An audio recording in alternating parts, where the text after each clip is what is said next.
And that's why I'm happy that Elizabeth Banks kind of switched gears, did a rated R film about a bear doing cocaine. Let's put some respect on her name because this was really well done. And I'm just so happy that it is a woman behind the camera who made something like this.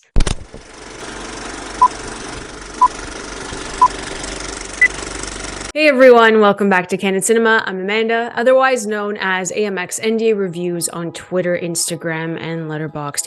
Today I will be reviewing Cocaine Bear, directed by Elizabeth Banks. I never thought I would have put the title of that movie in the same sentence as director Elizabeth Banks, yet here we are.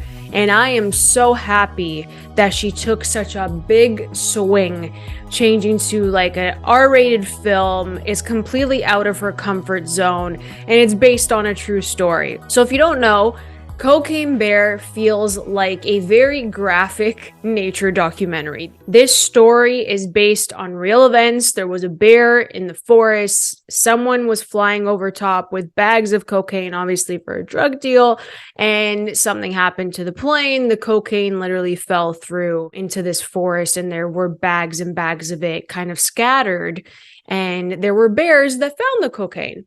The bears did not do the cocaine, realistically, at least that's what we're told. But what happens if the bear did cocaine? And that's what this movie's about. It's a fun B movie that you just don't expect. And it's funny because the bear does cocaine. It's just as simple as that. The bear is doing cocaine, and it's freaking hilarious because you can be inventive with this. You can be inventive with the kills.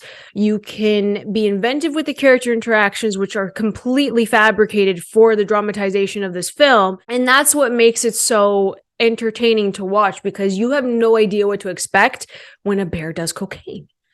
It's as simple as that. That's why when you walk into something with like no expectations, you're going to think, okay, it's going to be like this dumb fun movie. That's exactly what you're getting with Cocaine Bear. And that's fine. Not everything has to be like this grand level masterpiece, Oscar level masterpiece, and nor does it have to be this groundbreaking blockbuster. We're allowed to have fun at the movies with movies like this, like Cocaine Bear. We have forgotten how to have fun with B movies. You either say they're absolutely horrible and there's no redeeming qualities of it, but that's not true, because you can find something good in any film. You can find something good, even if you dislike it or it's not your cup of tea, you can find something that you like. And with Cocaine Bear, I really did enjoy the moments with the bear. I thought the casting was really strong. This cast is absolutely stacked. You have Kerry Russell, Brooklyn Prince, Alden Ehrenreich, O'Shea Jackson Jr., freaking Margot Martindale, Isaiah Whitlock Jr., and the late, great Ray Liotta in this movie. That is stacked. That is stacked. And you may think, well, they're not all like A actors, or, they're not all well-known actors. These guys are comedic geniuses on their own with their line delivery. The most underappreciated person currently is Alden Ehrenreich, and they don't know where to place this guy, but he has charisma. He's really dry in this movie. He's fun. He's emotional.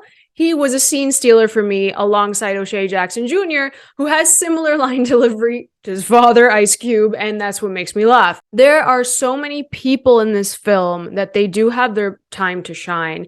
And my only gripe with Cocaine Bear is that the storylines, there's three, I believe. 1, 2, 3. There are 3 storylines that kind of flow into each other because they all somehow get into the forest at the same time with this bear, and they all encounter the bear in different ways, and that's fine. You kind of have to do that with this cast. There's no way that you can't have it intertwine and they all end up in the same location with the bear, because the bear is not going to leave the forest.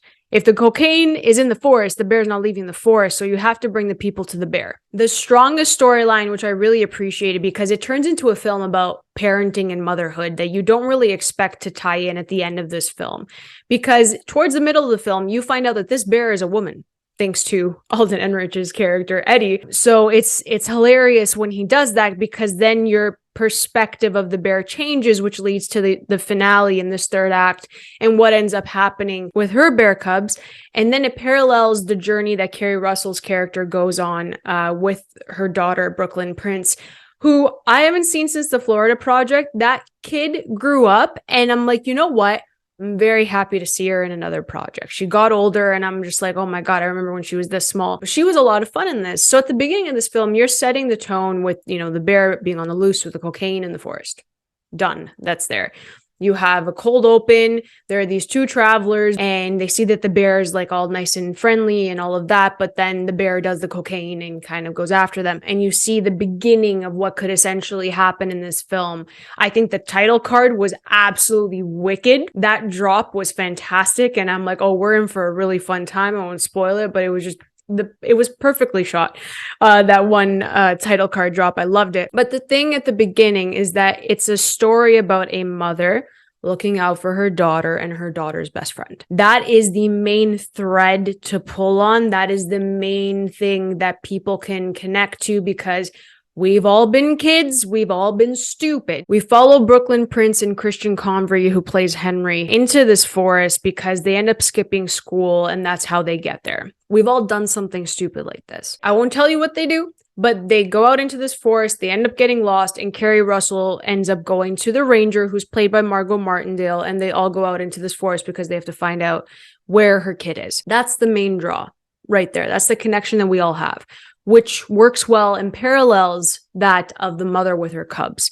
And I love that. I love that they did that. It's very subtle. It's a small thing that, you catch on at the end of it. And I think that it worked as a nice little ending touch to it, considering what happens at the end of this film, which I won't spoil. It's not really that much of a spoiler, but I like that they did that. And I like that it's Elizabeth Banks who directed that as Mama Bear protecting her young. I really love that. So then on the side part, you have O'Shea Jackson Jr., Alden Ehrenreich, and Ray Liotta, who are all connected because they're technically the drug dealers. And then Isaiah Whitlock Jr. is the detective who needs to find Ray Liotta and all the cocaine, arrest him. So Ray Liotta plays Alden Ehrenreich's dad.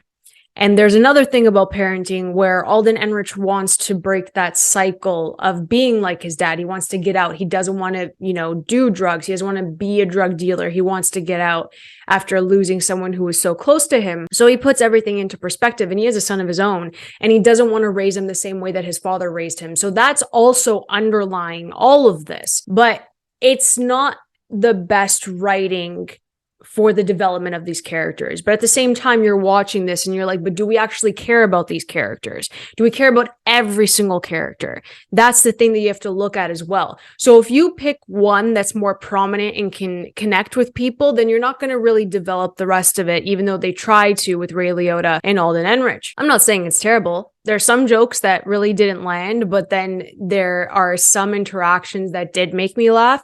But majority of the time, we are laughing at the bear. The CGI for this bear, fantastic. It looks so believable, so realistic, and adorable. It's not menacing. He's just doing cocaine. It's fine. It's okay. And you don't realize what the bear can do on cocaine, as I said before. So I think that the gore was very unexpected. There were limbs flying everywhere. There was blood flying everywhere. And I think they did a really good job kind of executing those scenes, because it's difficult to make it believable, but also hit that level of camp where it's fun and it's funny. You just don't expect that. And I just really liked what Elizabeth Banks did in this. The action scenes are really good. They're really good. The entire ambulance sequence with Margot Martindale in the gurney was absolutely fantastic. And the money shot that's in the trailer of the bear jumping into the ambulance, that hit. And it works really well. And what happens afterwards is so funny. So sure, does it take some time and drag a bit in between the scenes where the bear is not on screen? Yeah, but you have charismatic people that you'll be able to just sit through it, laugh a bit, and understand their dynamics, which is totally fine. And then towards the end of the film, you have the wonderful Ray Liotta, who kind of becomes the villain without meaning to become the villain because of the parenting angle that is taken within the third act. They really push the parenting aspect, and I think that's why the bear ends up being the superior character in this, and that you end up rooting for the bear at the end of this movie. So I think people are going to be surprised with Cocaine Bear. It's a good movie and it's fun. let's not forget to have fun. This is a very entertaining film because of this cast, because of what happens with the bear. There's one scene with the bear just sitting on the porch and she's just like waving when they open the door, and I howled. I laughed my butt off because of these death scenes. And it's because they were just so obscure that the bear would do this. It's not predictable. I thought it was a lot of fun, and I gave it a 3.5 out of 5. I really enjoyed it. I thought it was just like some dumb, mindless fun. You know, you're getting exactly what you expect with a bear doing cocaine. And every time the bear did cocaine, I got excited. And that's why I'm happy that Elizabeth Banks kind of switched gears, did a rated R film about a bear doing cocaine. Let's put some respect on her name because this was really well done. And I'm just so happy that it is a woman behind the camera who made something like this. It's so important to take those risks, and she did it, and it paid off because a bear doing cocaine is probably going to be #1 at the box office this weekend. I'm just really proud of Elizabeth Banks. That's all I can say. This is a really fun movie with actors that deserve more recognition in their career.